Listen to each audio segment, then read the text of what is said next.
जमाइमा खान पाकिस्तान सैलाब मुतासरीन का सहारा बन गई।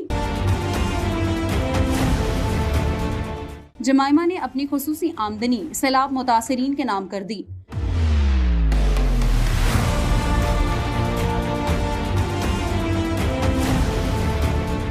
पाकिस्तान तहरीक इंसाफ के चेयरमैन इमरान खान की साबिका अहलिया जमाइमा गोल्डस्मिथ ने अपनी फिल्म के खुसूसी शो की आमदनी पाकिस्तान के सैलाब ज़दगान को देने का ऐलान कर दिया। हाल ही में समाजी राब्ते की वेबसाइट ट्विटर पर जमाइमा गोल्डस्मिथ ने ट्वीट किया और अपने पैगाम में लिखा कि वो अपनी आने वाली film words love god to do it के खुसूसी शो का एहतमाम कर रही हैं, जिसे 20 अफराद देख सकेंगे। और लिखा कि फिल्म की रिलीज से कबल खुसूसी शो का मकसद पाकिस्तान के सैलाब ज़दगान की मदद करना है। इस खुसूसी शो की आमदनी पाकिस्तान के सैलाब मुतासरीन को दी जाएगी।